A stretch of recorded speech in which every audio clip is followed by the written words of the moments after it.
திருமறை நேரம் Bible Hour presented by the National Bible College. கிறிஸ்துவின் சபையார் உங்களை வாழ்த்துகிறார்கள். Welcome to Satellite Bible Classes. வாழ்த்துக்கள் திருமறை நேரம் நேயர்களே, ஆண்டவர் இயேசு கிறிஸ்துவின் இனிய நாமத்திலே அன்போடு கூட உங்களை வரவேற்கிறேன். ஒரு வார்த்தை சொல்லும். நாம் கூட வாழ்க்கையில் ஏதாவது ஒரு நல்ல வார்த்தை நமக்கு கிடைக்காதா? யாராவது நம்மை குறித்து ஒரு நல்ல வார்த்தை சொல்ல மாட்டார்களா? ஒரு குறிப்பிட்ட சந்தர்ப்பத்துக்குள்ளே நமக்காக ஒரு நல்ல வார்த்தை பேச ஆட்கள் இருக்க மாட்டாங்களா அப்படின்னு யோசிப்போம். நாம் கூட நம்முடைய வார்த்தைகளை எப்படி பயன்படுத்துகிறோம்? பிரயோஜனமாக பயன்படுத்துகிறோமா? ஜீவனுள்ளதாக பயன்படுத்துகிறோமா? பிறருடைய நன்மைக்கு ஏதுவாக நாம் பயன்படுத்துகிறோமா? ஆண்டவர் இயேசு இந்த பூமியில் தான் பேசின அநேக மனிதர்கள் நடுவில் அவர் ஜீவனுள்ள வார்த்தையை பேசினார். இப்போது நீதிமொழிகள் 18ஆம் அதிகாரம் 20வது வசனம். அவனவன் வாயின் பலனால் அவனவன் வயிறு நிரம்பும், அவனவன் உதடுகளின் விளைவினால் அவனவன் திருப்தியாவான்.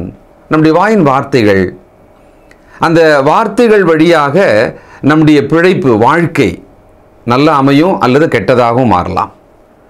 ஒரு வார்த்தையினாலே குடும்பத்தில் பிரிந்த உறவுகள் உண்டு. ஒரு வார்த்தையினாலே தன் வேலையை இழந்தவர்கள் உண்டு.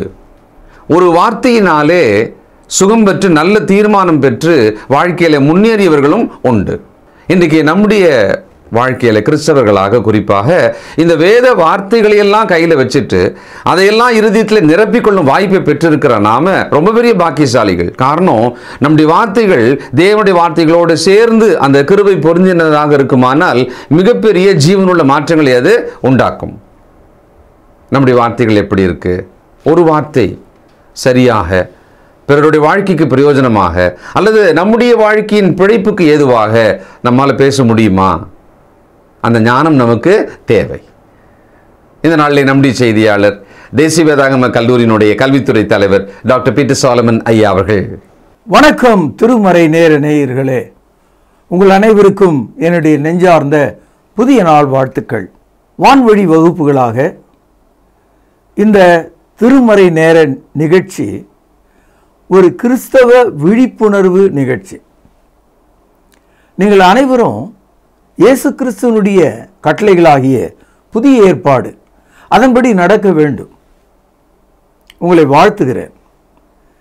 இந்த நாட்களில் ஒரு தொடராக ஒரு சொல், ஒன் வேர்ட் என்று நாம் இதை தெரிந்து கொண்டிருக்கிறோம். சுவிசேஷ புத்தகத்தில் இயேசு வாயை திறந்து ஒரே ஒரு சொல் அவர் சொல்லும் பொழுது அது ஒரு இமய மலை போல,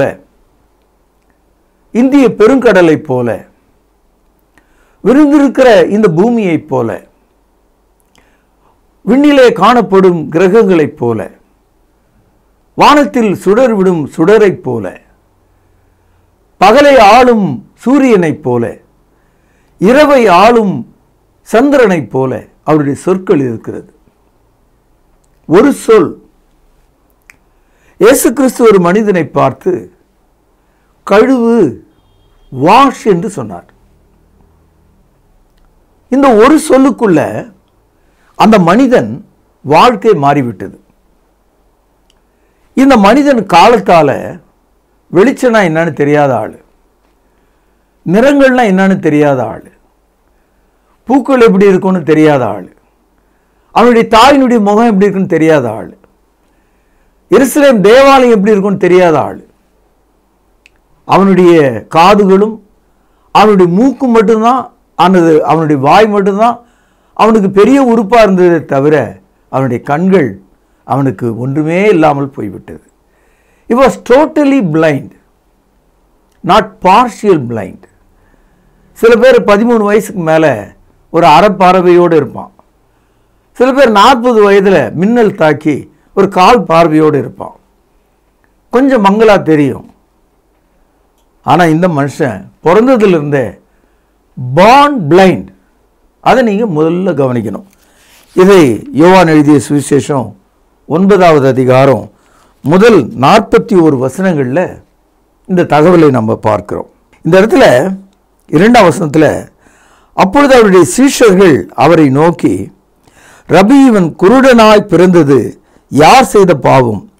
இவன் செய்த பாவமோ இவனை பெற்றவர்கள் செய்த பாவமோ என்று கேட்டார்கள்.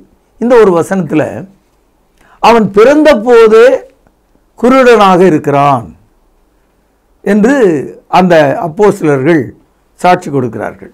So he was a born blind. சரி, இந்த மனிதனுக்கு அப்பா அம்மா இருக்காங்களான்னா இருந்தாங்க. அந்த தகவலை கூட நம்ம பார்க்கிறோம். இதை 9வது அதிகாரம் 18வது வசனம். அவன் குருடனாயிருந்து பார்வை அடைந்ததை யூதர்கள் நம்பாமல் பார்வை அடைந்தவனுடைய தாய் தகப்பன்மாரை அழைத்து அவர்களை நோக்கி, உங்கள் குமாரன் குருடனாய் பிறந்தான் என்று சொல்கிறீர்களே, அவன் இவன்தானா? இவனானால் இப்பொழுது இவன் எப்படி பார்வை அடைந்தான் என்று கேட்டார்கள்.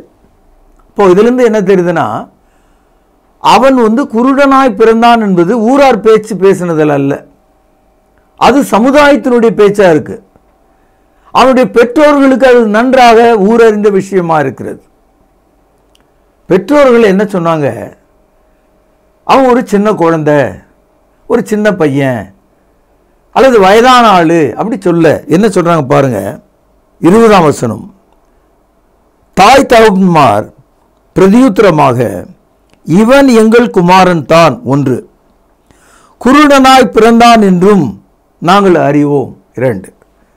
அப்போ அவனுடைய பெற்றோர்கள் இந்த குருடன் யார் என்று எங்களுக்கு தெரியாதுன்னு சொல்லலை. Is our son. தெளிவாக அவங்க சொன்னாங்க, இது என்னுடைய மகன் தான்யா. பிறக்கும் போதே இவன் குருடனாக தான் பிறந்தான். அதுக்கு மேலே ஒரு வார்த்தையை அவங்க சொல்கிறாங்க, 21வது வசனம். அப்பொழுது இவன் பார்வை அடைந்த வகை எங்களுக்கு தெரியாது, இவன் கண்களை திறந்தவன் இன்னான் என்பதும் எங்களுக்கு தெரியாது. நல்லா கவனிங்க, இவன் வயது உள்ளவனாயிருக்கிறான், இவனே கேளுங்கள், இவனே சொல்லுவான் என்றார்கள். அதாவது தகுதியான வயது உடைய ஒரு ஆளுன்னு சொன்னாங்க. அப்படின்னா நிச்சயமாக யூதர்கள் மத்தியில் இந்த மனிதனுடைய வயது 30 கடந்து 40க்குள்ளே இருந்திருக்கும். காரணம், யூதர்கள் மத்தியில் 30 வயதுக்கு மேற்பட்டவர்களை தான் ஒரு முழு மனிதர்களாக போதிப்பார்கள், நம்புகிறார்கள். வயது உள்ள ஆளு அப்படின்னு சொல்கிறாங்க உங்க பெற்றோர். குருடனாய் பிறந்தது வாஸ்தவம் என்று சொல்கிறார்கள். ஆனால் இவனுக்கு எப்படி பார்வை கிடைச்சதுன்னு எங்களுக்கு தெரியாது, நீங்கள் அவங்ககிட்டயே கேட்டு தெரிஞ்சுங்க. சகோதரில், இந்த மனிதன் எத்தனையோ முறை அந்த யூதர்களுக்கு தன்னுடைய கண் பார்வை எப்படி கிடைச்சதுன்னு சொன்னார். ஆனால் அந்த ஜனங்கள், அந்த யூதர்கள் அவனை விடுவதாக இல்லை. அவர்கள் கேள்வி மேலே கேள்வி போட்டு அவனை அசிங்கப்படுத்த ஆரம்பித்தாங்க. இன்றைக்கும் பார்த்தீங்கன்னா இந்த மத உலகத்தில் ஒருத்தன் அடிச்சுக்கிட்டே இருக்கான். ஒருத்தன் ஒரு உபதேசத்தால் மற்றொருவனை அடிக்கிறான். இந்த புதிய ஏற்பாட்டின்படி நடக்கிறோம் என்று சொல்கிற மார்க்கம், அந்த மார்க்கத்திலேயே 20 பிரிவுகள் இருக்கு. இந்த கிறிஸ்துவின் சபைன்னு சொல்றாங்களே, இவங்க மத்தியிலே 20 பிரிவுகள் இருக்கு. இயேசுவை நம்பாதவர்கள் இருக்கிறாங்க, பரிசுத்த ஆவியை தூஷிக்கிறவர்கள் இருக்கிறாங்க. நான் வேதனையோடு சொல்லுகிறேன், சகோதரர்களே, நீங்கள் பைபிள் படி நடக்க வேண்டும். இயேசுவை மறுதலித்து விட்டு உனக்கு ஒரு ஞானஸ்தானம் இல்லை, உனக்கு ஒரு தொழுகை இல்லை, உனக்கு ஒரு மறுபிறப்பு இல்லை, உனக்கு ஒரு மோட்சம் இல்லை. நீ நம்பிக்கையற்ற நாதியற்ற ஒரு யூதனாக தான் இருக்க முடியும். யூத கிறிஸ்தவனாக நீ இருக்கலாம், ஏன்னா யூதர்கள் போலவே தான் இவங்களும் நடப்பாங்க. இயேசுவை யார் கொலை செய்தாங்க? அந்த யூதர்கள். அதே மாதிரி தான் இன்றைக்கும் மக்கள் இருக்காங்க. கர்த்தர் அவர்களை விசாரிப்பார். யோவான் 9ஆம் அதிகாரத்தில் திரும்ப திரும்ப திரும்ப அவனை கேட்டுக்கிட்டே இருந்தாங்க. இதை யோவான் 9வது அதிகாரம் 24வது வசனம். ஆதலால் அவர்கள் குருடனாயிருந்த மனுஷனை 2ஆம் தரம் அழைத்து, நீ தேவனை மகிமைப்படுத்து, இந்த மனுஷன் பாவி என்று நாங்கள் அறிந்திருக்கிறோம் என்றார்கள். என்ன சொல்லிட்டாங்க பார்த்தீங்களா? இயேசு என்ன நினைக்கிறாங்க? பாவி. யார் உயிர் கொடுத்தாரோ, யார் சுகம் கொடுத்தாரோ, யார் பார்வையை கொடுத்தாரோ, யார் வாழ்க்கையை கொடுத்தாரோ, யார் புதிய ஏற்பாட்டை கொடுத்தாரோ, அவரை அன்றைய யூத சமுதாயம் பாவி என்று அழைத்தது. இன்னொரு இடத்துல அவரை வேசின் மகன் கூட அழைச்சிருக்காங்க. அதே மாதிரிதான் இன்றைக்கும் மக்கள் நினைச்சிட்டு இருக்காங்க. அப்படிப்பட்ட வாய்களும் அப்படிப்பட்ட எண்ணங்களும் அப்படிப்பட்ட போதனைகளும் நியாய தீர்ப்புக்கொன்று வைக்கப்பட்டிருக்கிறது. இப்படிப்பட்ட போதிக்கிற மக்களுடைய நிழல்ல கூட நம்ம நிற்கக்கூடாது. அசிங்கமான மக்கள், அவர்கள் பாவிகளிலும் அதிகமான பாவிகள். இயேசு கிறிஸ்துவை காட்டி கொடுக்கிறவர்கள், தூஷிக்கிறவர்கள், மறுதலிக்கிறவர்கள் எப்படி பரிசுத்த ஆவிக்குள் வாழ முடியும்? சகோதரர்களே, அந்த பார்வை அடைந்த மனிதனுக்கு அன்றைய யூத சமுதாயம் சொல்லுது, ஜீசஸ் வாஸ் எ சின்னர். அவர் ஒரு பாவியா? ஆனால் இயேசு கிறிஸ்து பாவிகளை ரட்சிக்க வந்தார். அவர் பாவி அல்ல. அவரிடத்தில் பாவம் இல்லை. காரணம், யோவான் 8 அதிகாரம் 46வது வசனம், என்னிடத்தில் பாவம் உண்டென்று உங்களில் யார் என்னை குற்றப்படுத்தக்கூடும்? இயேசு கிறிஸ்து அந்த யூத மக்களை பார்த்து சொன்னார், prove me if there is a sin in my life. எவ்வளோ பெரிய வலிமையான ஒரு வார்த்தை. இந்த உலகத்தில் வாழ்ந்த எல்லா அவதாரங்களும் எல்லா பாவத்துக்குரிய அவதாரங்களாக தான் இருக்கு. ஆனால் இயேசுனிடத்தில் வெறும் பரிசுத்தம் மட்டும்தான் இருக்கு. அவரிடத்தில் பாவம் இல்லை, அவரிடத்தில் வஞ்சனை இல்லை. he never committed sin. அதனால தான் நாம் அவரை தேவனுடைய குமாரன் என்று அழைக்கிறோம். சகோதரர்களே, மற்றவர்களை அவர் எப்படி பார்க்கிறாருன்னு பாருங்க. 9வது அதிகாரம் 1 வசனம், அவர் அப்புறம் போகையில் பிறவி குருடனாகிய ஒரு மனுஷனை கண்டார். 1 வசனம் பார்த்தீங்களா? இயேசு கிறிஸ்துவுக்கு முதலாவது நீங்கள் ஒரு மனிதன் என்று பார்க்கிறார். அதுக்கப்புறம் உங்கள் குறைபாடு பார்வை இல்லை என்று பார்க்கிறார். ஆனால் மற்றவங்களாம் எப்படி பார்க்குறாங்கன்னா, முதல்ல அவனுக்கு கண் இல்லைன்னு பார்க்குறாங்க. இயேசுவின் பார்வைக்கும் உலகத்தினுடைய பார்வைக்கும் இதான் வேறுபாடு. அன்பு மகனே, மகளே, தாயை, தகப்பனே, இந்த உலகம் உங்களை எப்படி பார்க்குதுன்னா, நீங்கள் செஞ்ச தப்பு தான் முதல்ல பார்க்குது. ஐயோ அவன் திருடனாச்சே, ஐயோ அவள் ஒரு விபச்சாரியாச்சே, ஐயோ அவன் ஒரு பொய்க்காரனாச்சே, இந்த தவறுகளை தான் முதல்ல பார்க்குறாங்க. அவர்களை ஒரு மனிதனாக அவர்கள் பார்க்கவே மாட்டாங்க. இந்த சமுதாயம் அப்படி தான். ஆனால் இயேசு அவனை முதல்ல ஒரு மனிதனாக பார்க்கிறார். he is a man. after all he had a small shortage. ஒரு சின்ன குறைபாடு, அவனுக்கு பார்வை தெரியாது, அவ்வளோதான். இன்றைக்கு உங்களை ஆண்டவர் அப்படி தான் பார்க்கிறார். உன்னை ஒரு ஆத்துமாவாக பார்க்கிறார், உன்னை மீட்டுக்கொள்ளும்படியாக பார்க்கிறார். பாருங்க, இயேசுவோடு இருந்த சீஷர்கள், பழைய யூதர்கள், அவங்க என்ன கேட்குறாங்க, இவன் குருடனா பிறந்ததுக்கு இவன் செஞ்ச பாவம் காரணமா, இல்லை அவன் அப்பா அம்மா செஞ்ச பாவமானு கேட்டாங்க. சகோதரர்களே, பைபிள் எந்த ஒரு சூழ்நிலையிலும் பாவத்தை பெற்றோர் வழியாக நாம் பெறுகிறோம் என்று புதிய ஏற்பாடு போதிக்கல.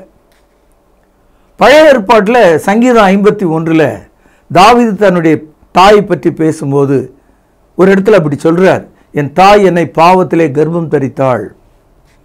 தாய் தான் கர்ப்பம் தரிச்சா. அது மாத்திரமல்ல, எசேக்கியேல் 18 அதிகாரம் 4வது வசனம் 20வது வசனத்தை நீங்கள் படிச்சீங்கன்னா, நாங்கள் தாய் வழியாக பாவத்தில் பிறந்தோன்னு இனிமேல் சொல்லாதீங்க. உங்கள் மகன் திராட்சைக்காயை கடிச்சா உங்கள் வாய் புளிக்குமா? உங்கள் தகப்பன் திராட்சைக்காயை கடிச்சா உங்கள் வாய் புளிக்குமா? புளிக்காது இல்லையா? அது மாதிரி பெற்றோர்கிட்ட நாம் பாவத்தை பெற்றுக்கொள்வதில்லை. அவனு பழைய ஏற்பாட்டிலேயே அந்த சப்ஜெக்ட் மூடப்பட்டு விட்டது. nobody born in this world inheriting the sin from our parents. இதுதான் பைபிளுடைய தியாலஜி. ஆனால் இன்றைக்கும் சபைகள் எல்லாம் நினச்சிட்டு இருக்காங்க, நம்ம மதத்தில் இருக்கிறவங்க எல்லாம் நம்ம பெற்றோர் பாவத்தால் நம்ம சுமந்து கொண்டிருக்கிறோம், பெற்றோர் பாவத்தால் நம்ம வாழ்கிறோம் என்று சொன்னால், சுமக்கிறோம் என்று சொன்னால், தண்டிக்கப்பட வேண்டியவர்கள் நான் அல்ல, என்னுடைய பெற்றோர். அப்போ என்னுடைய பெற்றோர் அவங்க பெற்றோரை காட்டுவாங்க. கடைசியில் நரகத்துக்கு போகிறது ஒரே ஒரு ஆள் தான், ஆதாமும் ஏவாளும் மட்டுமா தான் இருப்பாங்க இல்லையா? ஏன்னா அவங்க தானே ஆதி பெற்றோர். நியாய தீர்ப்பு நம்ம அனைவருக்கும் உண்டு, நம்முடைய ஒவ்வொரு கிரியைக்கும் நியாய தீர்ப்பு உண்டு. அதனால் என் அன்பு சகோதரர்களே, இந்த சத்தியத்தை நீங்கள் விளங்கிக் கொள்ளுங்கள். அந்த மனிதன் பாவத்தில் பிறக்கவில்லை என்று இயேசு சொல்லுகிறார். அப்படியானால் குறைபாடுகள் இந்த உலகத்தில் வருகிறது. அதுக்கு எத்தனையோ காரணங்கள் இருக்கு. விபத்துகளால் கண் போது, அல்லது பெற்றோர் பிறக்கும் போது ஏற்படுகிற குறைபாடுகளால் கண் போது, ரசாயனத்தால் கண் போது, சாத்தான் சில பேரை குருடனாக்கி வச்சிருக்கான். There are many reasons why a man become a blind. ஆனால் தேவன் எந்த மனுஷனையும் குருடனாக உலகத்தில் அனுப்பணும்னு விரும்பல. இயேசு அந்த மனிதனை பார்த்து, நீ போய் சீலவாம் குளத்தில் உன் கண்களை கழுவு என்று சொன்னார். இந்த பைபிள் முழுக்க பார்த்தீங்கன்னா இந்த கழுவுதல் என்ற ஒரு சொல்லுக்குள்ள வல்லமை இருக்கிறது. புதிய ஏற்பாட்டில் இந்த கழுவுதல் என்ற வார்த்தைக்குள்ள தேவன் பாவ மன்னிப்பை வைத்திருக்கிறார். இப்போ பாவ மன்னிப்பை மனதால் நம்ம கேட்குறோம், மனதால் அதை பெறுகிறோம். ஆனால் உடல் பாவ மன்னிப்புக்கான அடையாளமாக கழுவப்பட வேண்டும். இப்படி கழுவப்படுகிறது தான் புதிய ஏற்பாடு ஞானஸ்தானம்னு போதிக்குது. அப்போஸ்தலர் நடபடிகள் 22வது அதிகாரம் 16வது வசனத்தில் சவுல் என்று அழைக்கப்பட்ட பவுல் தமஸ்குவில் பாவ மன்னிப்புக்குரிய ஞானஸ்தானத்தை பாவங்கள் போக கழுவப்பட வேண்டும் என்று எடுத்துக்கொண்டான் என்று படிக்கிறோம். அப்போஸ்தலர் நடபடிகள் 9வது அதிகாரம் 18வது வசனத்தில் அவன் ஞானஸ்தானம் பெற்றான் என்ற தகவலை நாம் படிக்கிறோம். ஆக அப்போஸ்தலர் நடபடிகள் 22:16, அப்போஸ்தலர் நடபடிகள் 9:18 இணைச்சு படிச்சீங்கன்னா பாவ மன்னிப்புக்கு ஞானஸ்தானம். அப்போஸ்தலர் நடபடிகள் 2வது அதிகாரம் 38வது வசனத்தில் பேதுரு அவர்களை நோக்கி, நீங்கள் ஒவ்வொருவரும் மனம் திரும்பி பாவ மன்னிப்புக்கென்று ஞானஸ்தானம் பெற்றுக்கொள்ளுங்கள், அப்பொழுது பரிசுத்தாவின் வரத்தையும் பெறுவீர்கள் என்று அப்போஸ்தலர் நடபடிகள் 2வது அதிகாரம் 38ஆம் வசனத்தில் படிக்கிறோம். இதிலிருந்து என்ன தெரியுது? பாவ மன்னிப்புக்கு ஞானஸ்தானம்ன்றது தெரியுது நமக்கு. ஞானஸ்தானம் என்பது தண்ணீரில் பெற வேண்டிய ஒன்றாக இருக்கிறது. அதனால தான் அப்போஸ்தலர் நடபடிகள் 8ஆம் அதிகாரத்தில் எத்தியோப்பிய மந்திரி தண்ணீரை கண்டவுடனே நான் ஞானஸ்தானம் பெறுவதற்கு தடை என்ன என்று கேட்டான். இதை அப்போஸ்தலர் நடபடிகள் 8:36 நீங்கள் பார்க்கலாம். இவ்விதமாய் அவர்கள் வழி நடந்து போகையில் தண்ணீர் உள்ள ஒரு இடத்துக்கு வந்தார்கள். அப்பொழுது மந்திரி, இதோ தண்ணீர் இருக்கிறதே, ஞானஸ்தானம் பெறுவதற்கு தடை என்ன என்று கேட்டான். அப்போ ஞானஸ்தானம் என்பது பாவ மன்னிப்பை குறிக்கிறது. பாவ மன்னிப்பை ஒரு வெளிரங்கமான அடையாளமாக தண்ணீர் முழுக்கிலே தண்ணீரால் கழுவப்படுவதை நாம் பார்க்கிறோம். எபேசியர் 5ஆம் அதிகாரம் 26வது வசனம், தாம் அதை திருவசனத்தை கொண்டு தண்ணீர் முழுக்கினாலே சுத்திகரித்து பரிசுத்தமாக்கினார். ஆக தண்ணீர் முழுக்கு பாவ மன்னிப்பை நம்ம கொடுக்கிறதுனால நாம் பரிசுத்தமாக்கப்படுகிறோம் என்று தெளிவடைகிறோம். தீத்து 3வது அதிகாரம் 5வது வசனம், நாம் செய்த நீதியின் கிரிகள் நிமித்தம் அவர் நம்மை ரட்சியாமல் தமது இரக்கத்தின்படியே, கவனிங்கள், மறுஜென்மம் முழுக்கினாலும் பரிசுத்த ஆவியினுடைய புதிதாக்கலினாலும் நம்மை ரட்சித்தார். ஆக ஞானஸ்தானம் மறு ஜென்மமாகிய புதிய உடலை பெறுவதற்கான ஒன்றாக இருக்கிறது. கொலோசியர் 2ஆம் அதிகாரம் 11-12 வசனங்கள், அல்லாமலும் நீங்கள் கிறிஸ்துவை பற்றும் விசுவாசத்தினாலே மாம்சத்துக்குரிய பாவ சரீரத்தை களைந்து விட்டதனால் கையால் செய்யப்படாத விருத்த சேதனத்தை அவருக்குள் பெற்றீர்கள். ஞானஸ்தானத்திலே அவரோடு கூட அடக்கம் பண்ணப்பட்டவர்களாகவும் அதில் அவரை மரித்தோர்ந்து எழுப்பின தேவனுடைய செயலின் மேல் உள்ள விசுவாசத்தினாலே அவரோடு கூட எழுந்தவர்களாகவும் இருக்கிறீர்கள். ஆக ஞானஸ்தானம் என்பது நம்முடைய பாவத்தை களைவதை காண்பிக்கிறது. கையால் செய்யப்படாத விருத்த சேதனம் என்று அழைக்கப்படுகிறது. அது கிறிஸ்துவுடனே அடக்கத்தையும் உயிர்த்தெழுதலையும் நமக்கு காண்பிக்கிறது. சகோதரர்களே, இந்த நாளில் அந்த மனிதன் சீலவாம் குளத்துக்கு போய் இயேசு சொன்னபடியே அவன் தன்னுடைய கண்களை கழுவிய போது அந்த ஒரு சொல் அவனை மாற்றிவிட்டது. 7ஆம் வசனம் பாருங்கள், நீ போய் சீலவாம் குளத்திலே கழுவு என்றார். சீலவாம் என்பதற்கு அனுப்பப்பட்டவன் என்ற அர்த்தமாம்.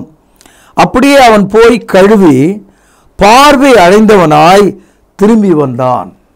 இதுவரைக்கும் உலகத்தை பார்க்காத அந்த மனிதன் பார்வை அடைந்தவனாக திரும்பி வந்தான். சகோதரர்களே, யோவான் அப்போஸ்தலர் 41 வசனங்களை இந்த பார்வையடைந்த இந்த ஒரு மனிதனுடைய வாழ்க்கையை நமக்கு ஒரு சாட்சியாக வைத்திருக்கிறார். 2 கொரிந்தியர் 4ஆம் அதிகாரம் 4வது வசனம், தேவனுடைய சாயலா இருக்கிற கிறிஸ்துவின் மகிமையான சுவிசேஷத்தின் ஒளி அவிசுவாசிகளாகி அவர்களுக்கு பிரகாசமாயிராதபடிக்கு இப்பிரபஞ்சத்தின் தேவனானவன் அவளுடைய மனதை குருடாக்கினான். அப்போ பிளைண்ட்னஸ்ன்றது, பார்வை குறைவு என்பது கண்களுக்கு வெளியேயும் ஏற்படுது, மனதுக்குள்ளும் ஏற்படுகிறது. அந்த மனிதனுக்கு பார்வை குறைவு கண்ணில் ஏற்பட்டது. ஆனால் இயேசுவினுடைய சுவிசேஷத்துக்கு கீழ்ப்படியாதவர்களுக்கு பார்வை குறைவு அவங்க மனசுக்குள்ளே ஏற்பட்டிருக்கு. இப்பிரபஞ்சத்தின் தேவனானவன், God of this age, blinded their மைண்ட்னு சொல்றார். அவருடைய மனக்கண்களுக்குள்ள குருட்டுத்தன்மை இருக்கிறது என்று சொல்லுகிறார்.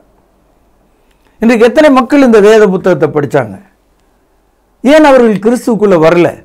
ஏன் அவர்களுடைய பாவங்கள் கழுவப்படலை? ஏன் இயேசுனுடைய உபதேசத்துக்கு கீழ்ப்படியில? காரணம், அவருடைய மனக்கண்கள் குருடாக்கப்பட்டிருக்கிறது. அதுபோல இன்றைக்கும் கிறிஸ்தவத்தில் பெருவாரியான மக்கள் மதத்தில் இருக்காங்க.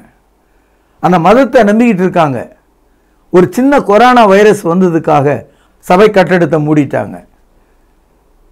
ஆக உங்கள் ஆத்மா ரொம்ப விலையேற பெற்றது சகோதரர்களே. ஒரு கட்டடம் இருக்கும், இல்லாமல் போகும். நாளைக்கு அணுகுண்டுகளை வீசினா ஒரே ஒரு கட்டடம் கூட பூமியில் இருக்காது. ஆனால் நீ இருந்தால் கிறிஸ்தவனா இருக்கணும். The true church is your soul, not the building. ஆக என் அன்பு சகோதரர்களே, தேவனுடைய வார்த்தையின்படி நடக்கணும், அவருடைய சித்தம் செய்யணும். இந்த மனிதன் இயேசுனால ஒரே ஒரு வார்த்தையினால கழுவு என்று சொன்னார். அவன் கழுவினான், அவன் பார்வையடைந்தான். அதுபோல புதிய ஏற்பாடு உன் பாவங்கள் போக கழுவு என்று சொல்கிறது. நீ கழுவினால் நீ சுகமடையலாம். அதனால் தான் இயேசு கிறிஸ்து இந்த கட்டளையை தமது அப்போஸ்தலரிடத்தில் மத்தேயு 28ஆம் அதிகாரம் 19ஆம் வசனத்தில் சொல்றார். ஆகையால் நீங்கள் புறப்பட்டு போய் சகல தேசத்தாரையும் சீஷராக்கி அவர்களுக்கு பிதா குமாரன் பரிசுத்தாவின் நாமத்தில் ஞானஸ்தானம் கொடுத்து நான் கட்டளையிட்ட யாவற்றையும் அவர்கள் கை கொள்ளும்படி அவர்களுக்கு உபதேசம் பண்ணுங்கள். இதோ உலகத்தின் முடிவு பரியந்தமும் உங்களோடு கூட இருக்கிறேன். ஆமேன்.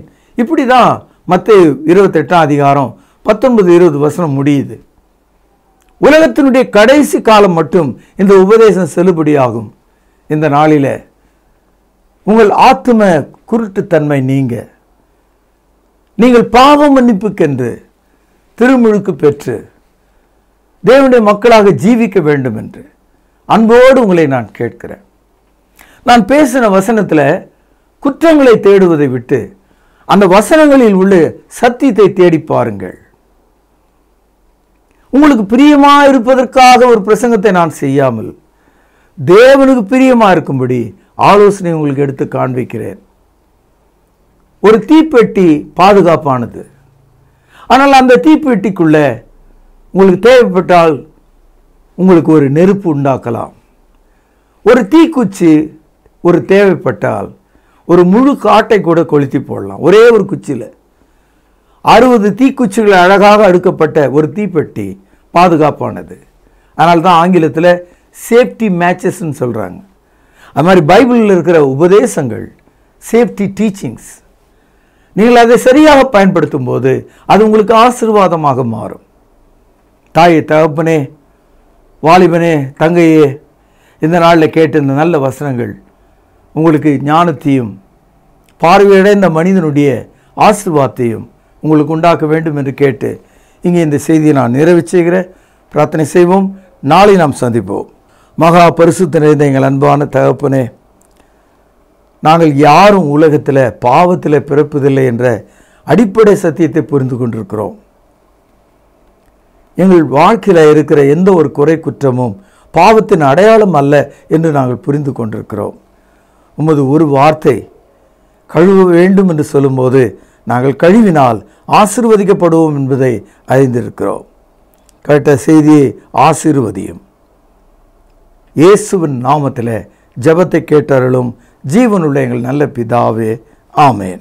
திருமறை நேர நேயர்களுக்கு ஆண்டவரும் இரட்சகருமாயிருக்கிற இயேசு கிறிஸ்துவின் தூய நாமத்தில் வாழ்த்துக்கள். ஒரு சொல் என்ற அந்த தொடர் மிக பரபரப்பாக ஒளிபரப்பாய் கொண்டிருக்கிறது. ஒரு சொல். பிரியமானவர்களே, ஒரு தாயினுடைய ஒரு சொல்லுக்கு பிள்ளைகள் கட்டுப்படுகிறார்கள். ஒரு தலைவனுடைய ஒரு சொல்லுக்கு தேசம் கட்டுப்படுகிறது. நேயர்களே, சுதந்திர போராட்ட காலகட்டங்களில் நேதாஜி சுபாஷ் சந்திரபோஸ் தலைமையில் அநேகர் ஜப்பான் இராணுவத்தோடு இணைந்து வெள்ளைக்காரர்களோடு போரிட்டு சுதந்திரம் வாங்கி தர முயற்சி செய்தார்கள். ஆனால் அப்படிப்பட்ட முயற்சிகள் எல்லாம் வீணாயின. ஒரு மனிதர், மோகன்தாஸ் கரம்சந்த் காந்தி என்பவர், ஒரு சொல்லை வைத்துக்கொண்டு, அகிம்சை என்ற ஒரு சொல்லை வைத்துக்கொண்டு வெள்ளைக்காரர்களை விரட்டி அடித்தார். அந்த சொல் அவருக்கு எங்கே இருந்து கிடைத்தது என்று கேட்கும் பொழுது, வேதாகமத்திலிருந்து, நான் இயேசு கிறிஸ்துவின் மலை பிரசங்கங்களை படித்தேன், அது நிமித்தமாகத்தான் இந்த வெள்ளைக்காரர்கள் கையில் இருக்கிற பைபிளை கொண்டே விரட்ட வேண்டும் என்று முடிவு செய்தேன் என்று காந்தியடிகள் சொன்னார். பாருங்கள், அகிம்சை என்ற அந்த ஒரு சொல்லை கொண்டு அவர் கத்தியின்றி இரத்தமின்றி நம் தேசத்துக்கு சுதந்திரம் வாங்கி கொடுத்தார். அதுபோல ஒரு சொல் மாற்றத்தை நடப்பிக்கும், ஒரு சொல் அற்புதத்தை நடப்பிக்கும், ஒரு சொல் நம்முடைய வாழ்க்கையை மாற்றும். அந்த வகையில் இன்றைக்கு பிறவி குருடன், தன் தாயின் கருவிலிருந்து பிறந்தது முதல் குருடனாகவே இருந்த ஒரு மனிதனை இயேசு சந்திக்கிறார். அவனுடைய கண்களிலே சேரை பூசி ஒரு குலத்தின் பெயரை சொல்லி அங்கே போய் கழுவி விட்டு வா என்று சொன்னார். இயேசு சொன்னபடியே அவன் செய்தான். அவன் பார்வையடைந்தான். பிரியமானவர்களே, கழுவு. இன்று நாம் கேட்ட அந்த ஒரு சொல் கழுவு, வாஷ். கழுவு என்ற அந்த வார்த்தை இன்று நாம் கற்றுக்கொண்ட ஒரு சொல். இன்று நீங்கள் கேட்ட செய்தியிலிருந்து உங்களுக்கான பரிசு கேள்வி இதுதான். இயேசு கிறிஸ்து பிறவி குருடனை, நீ போய் அந்த குலத்திலே உன் கண்களை கழுவு என்று சொன்னார் இல்லையா? அந்த குலத்தின் பெயர் என்ன? அந்த குலத்தின் பெயர் என்ன? கேள்வி மீண்டும் சொல்கிறேன். இயேசு குருடனை கழுவும்படி அனுப்பி வைத்த அந்த குலத்தின் பெயர் என்ன? எழுதிக்கொண்டீர்களா? சரியான பதிலை வசன குறிப்போடு அனுப்புங்கள். தக்க பரிசுகள் உங்களுக்கு கிடைக்கும். நேயர்களே, இந்த நிகழ்ச்சிகளை மற்றவர்களோடு பகிர்ந்து கொண்டு குறிப்பு எழுதுகிறவர்கள் மற்றவர்களுக்கு இதை போதிக்கும்படி அன்போடு கேட்டுக்கொள்கிறோம். நீங்கள் சென்னையில் இருக்க நேர்ந்தால் பின்வரும் முகவரியில் நடக்கிற புதிய ஏற்பாட்டு தொழுகைக்கு உங்களை அன்போடு அழைக்கிறோம். மீண்டும் உங்களை சந்திக்கும் வரை நமது ஆண்டவராக இயேசு கிறிஸ்துவின் கிருபை உங்கள் அனைவரோடும் கூட இருப்பதாக. தொடர்பு கொள்ள வேண்டிய முகவரி: திருமறை நேரம், 58 சர்ச் தெரு, குமரன் நகர், சென்னை 6,82,000. செல்போன் 9385500882. கர்த்தாவே, தேவர்களில் உமக்குப்பானவர் யார்? வானத்திலும் பூமியிலும் உமக்குப்பானவர் யார்?